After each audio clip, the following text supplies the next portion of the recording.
E a gente vai falar hoje, Glauco, sobre um levantamento do Núcleo Investigativo do UOL, que descobriu que desde 2016 foram encontrados 201 cadáveres em 41 valas clandestinas no Rio de Janeiro e aqui em São Paulo. Desses mortos, apenas 67 foram identificados. 156 cadáveres foram encontrados em 33 valas clandestinas aqui no estado de São Paulo e outros 45 corpos foram localizados em 8 valas clandestinas no estado do Rio de Janeiro. Aqui em São Paulo, as covas foram descobertas em um aterro de descartes da construção civil no bairro de Pedreira, periferia da Zona Sul aqui da cidade. No local, já foram encontrados 27 cadáveres entre 2020 e 2021.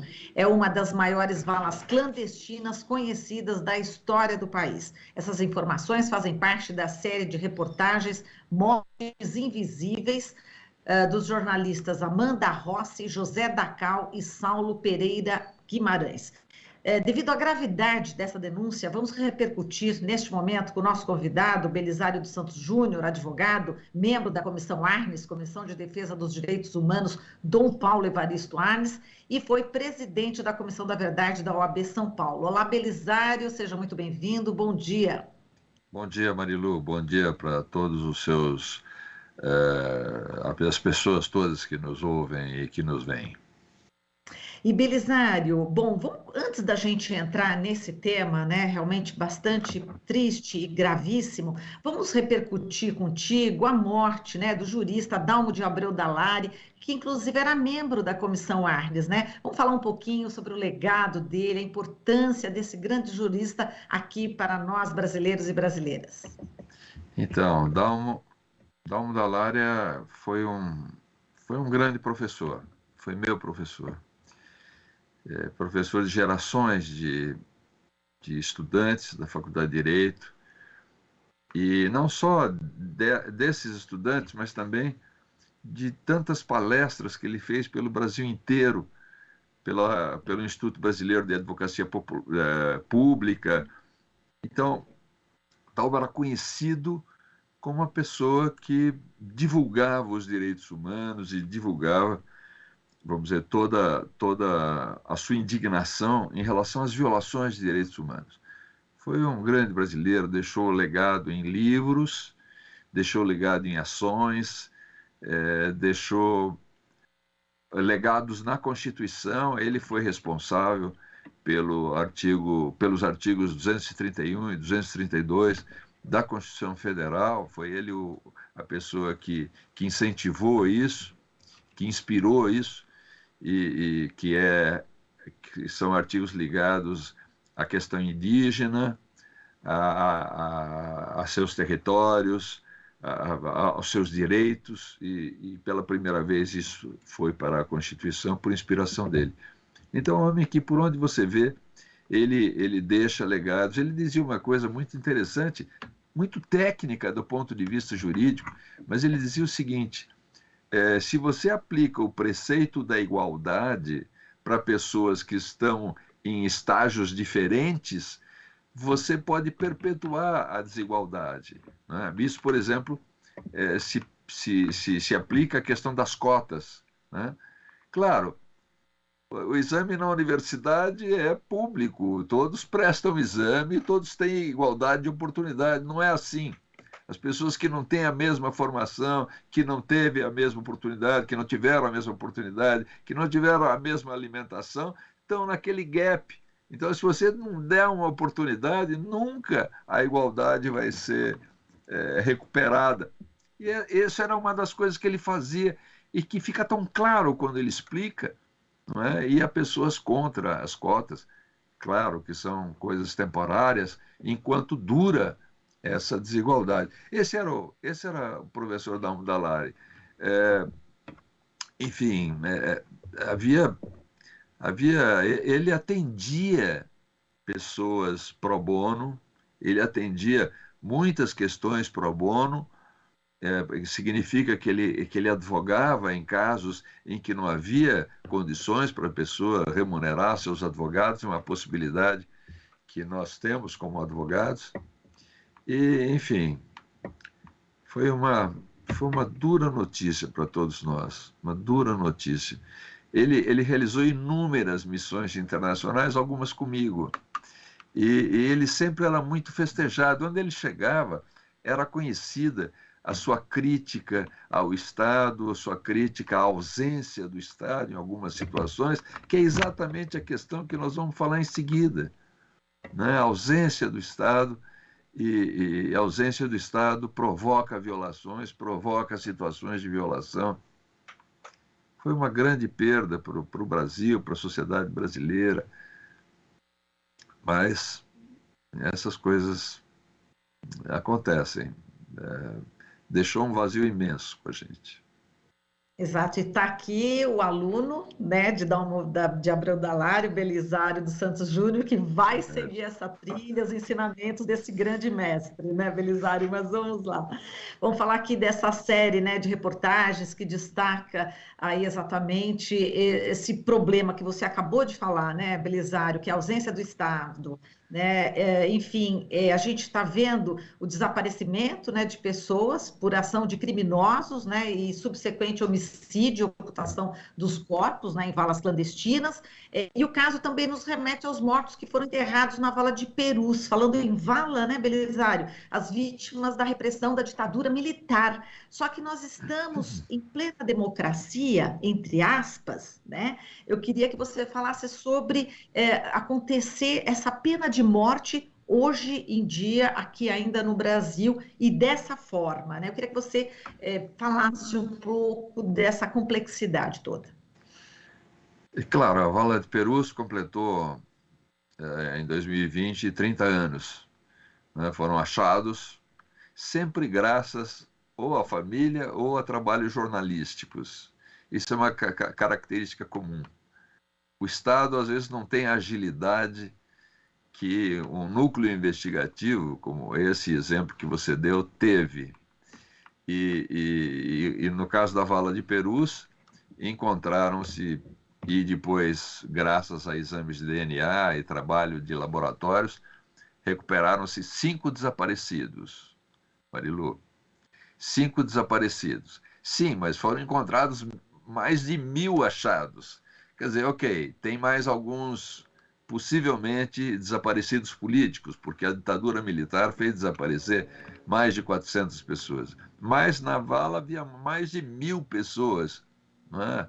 O que faziam essas 1.000 pessoas numa vala? E não venham com a história de que eram indigentes, coitados, enterrados, porque não. Essa vala era vala clandestina. Essas pessoas não foram enterradas com as dignidades da pessoa humana. Eram valas clandestinas, foram tirados de um lugar, transportados para outro, não é? Exatamente porque era fruto de crime, era produto de crime. E isso acontecer agora, em pleno século XXI, dá 2 indícios muito grandes. Primeiro, infelizmente, quando o Estado não está presente, a sociedade, para o bem e para o mal, ela cria as mesmas agências do Estado. Quer dizer, então muitos deles foram julgados entre aspas, por tribunais do crime, não é? Quer dizer, possivelmente nem todos sejam produto do crime organizado, né? Mas grande parte sim, porque são enterrados nos mesmos sítios, em alguns sítios, muitos corpos, né? Mas Pedreira, por exemplo, a própria reportagem diz, já é conhecido como sendo um local de desova de corpos. Quer dizer, crimes cometidos e as pessoas abandonam lá os corpos. Mas grande parte foi do crime organizado, pessoas que descumprem as ordens do crime organizado, elas recebem essa punição, não só como uma punição, mas também como uma advertência para os próximos. Então, esse é o sinal. O Estado ausente, o crime organizado, inclusive, julga as pessoas, né? Um julgamento, enfim, falso, porque sabe-se onde acaba, né? Acaba sempre com a condenação.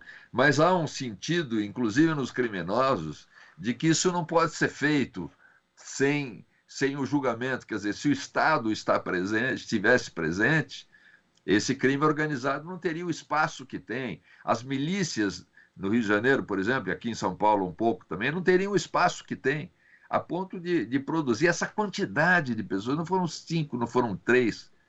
A gente se assusta, a gente sempre se assustou com os números das chacinas, né? Pessoas que são mortas por incomodarem comerciantes, por incomodarem vizinhos, por incomodarem o próprio crime organizado. Então, não é só o crime organizado. Às vezes, um grupo de cidadãos contrata isso. Por quê? Porque o Estado não funciona. O Estado nas periferias não existe. Uma vez, numa periferia de São Paulo, uma moradora me disse, e eu perguntei uma coisa assim que me interessava à época, qual é a distância do Estado da senhora? Ela falou 3 conduções. Quer dizer, era muito longe. O Estado não está ali. E isso é uma coisa, né? E depois o aparato da legislação não existe. Nós temos, desde a ditadura e até antes da ditadura, nós temos essas desaparições forçadas, essas mortes que muitos anos depois se verificam como mortes, não é? Mas essas desaparições forçadas, a pessoa é subtraída do seio da sociedade e, de repente, nunca mais se ouve falar dela, que é a segunda punição para a família. Não é? A família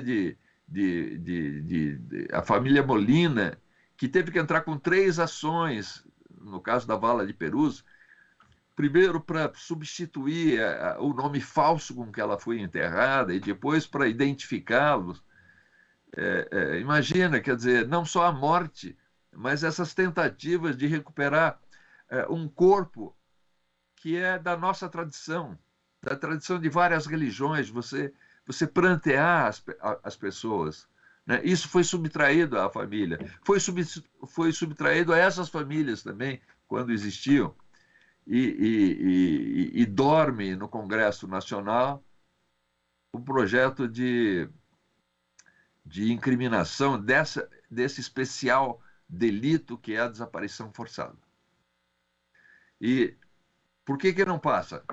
Por que não passa? Não passa porque existem setores, lobbies militares, que se deixam passar esse crime, volta tudo para os desaparecidos da época militar, porque a desaparição forçada é um crime que não prescreve.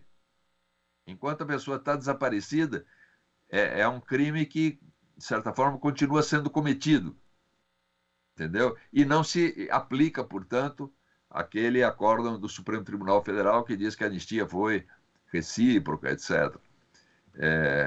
O acórdão não é definitivo ainda.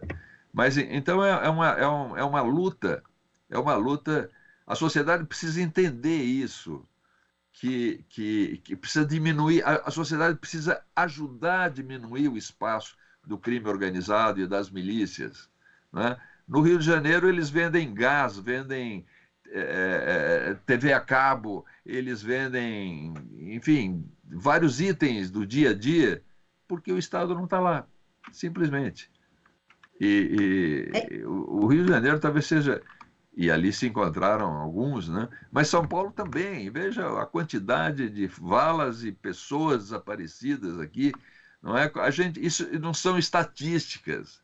Não são estatísticas. O crime organizado pode vitimar, vamos dizer, as pessoas, qualquer tipo de família. Basta que haja uma ligação e ninguém está a salvo de ser submetido a esse crime. Então, a gente tinha que ajudar a diminuir esse espaço que, infelizmente, é muito grande das milícias, do crime organizado, e agora, a partir de 2019, com a infiltração na política do crime organizado. Quer dizer, hoje já se descobriu, Marilu, que aquele capitão Adriano não morreu senão como queima de arquivo. Quer dizer, nem as pessoas do crime organizado escapam dessa história toda, né? Para ocultar quem?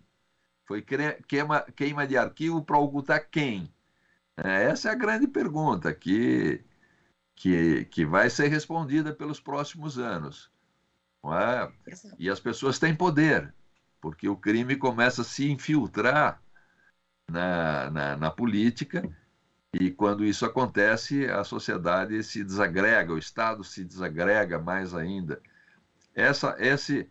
O que a UOL descobriu é uma fração da desagregação do Estado, de como o Estado apodrece quando a gente deixa espaço aberto para a ação do crime organizado e das milícias. Você falando das milícias, né? Tem aqui um dado da reportagem realmente bastante elucidativo em relação a essa questão. No Rio, 5 das 8 valas clandestinas estavam em áreas dominadas por milícias. E como você falou, na realidade, essas milícias estão cada vez mais também ganhando espaço na política, e essa interligação, né, Belisário, que você está falando, da política com a milícia, parece que fortalece ainda mais esse crime organizado. Quer dizer, não é apenas o primeiro comando da capital, no caso o PCC, né, que, enfim, que está tomando espaço no país. Esses milicianos também com ligações estreitas com o poder nas diversas esferas, municipal, estadual e federal, né? A gente sabe do que se trata, né, Belisário? E com esse discurso também do presidente Bolsonaro, né, enfim, um governo de extrema direita, isso se acirra ainda mais, né, Belisário? Veja, o presidente Bolsonaro incentiva a desagregação do Estado, e ele fala isso com disfarçatez. Ele está armando a sociedade. Os números de armas na mão de civis e desses CACs, que são os clubes de caçadores, é espantosamente alta. Eles compram o que querem, o tipo de arma que querem, e como são, às vezes, vinculados, têm ligações ilegais, às vezes, eles compram armas que não lhes seria permitido, vamos dizer, comprar aqui se apenas clubes fossem. Então,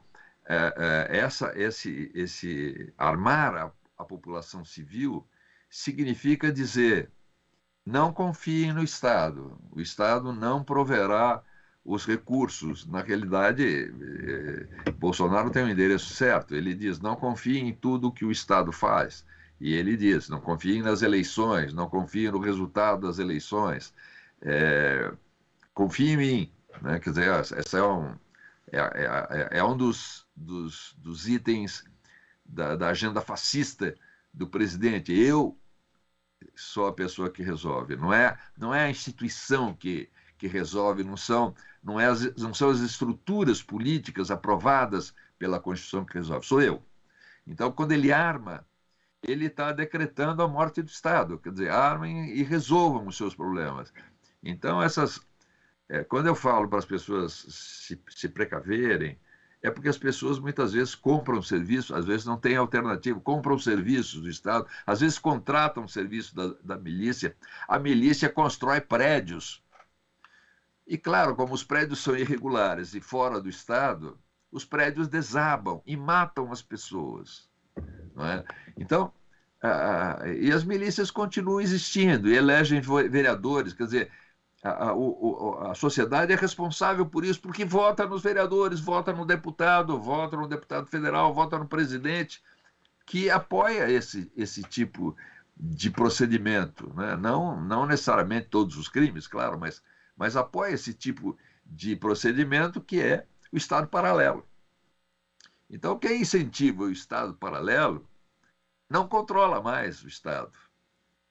E aí a ausência do Estado provoca isso. A ausência do Estado provoca a ausência de direitos, como me disse aquela senhora, na periferia de São Paulo, mas provoca também isso, essas violações.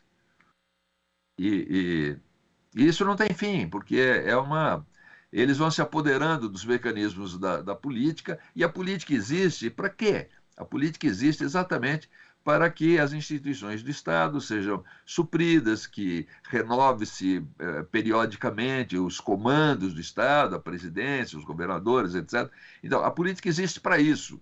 Então, o político tem uma função extremamente nobre. Às vezes, eles não cumprem, mas tem uma função extremamente nobre, importante. Eles aprovam as leis, eles discutem as leis, não é? Isso é muito importante. Eu andei pelo Congresso com vários outros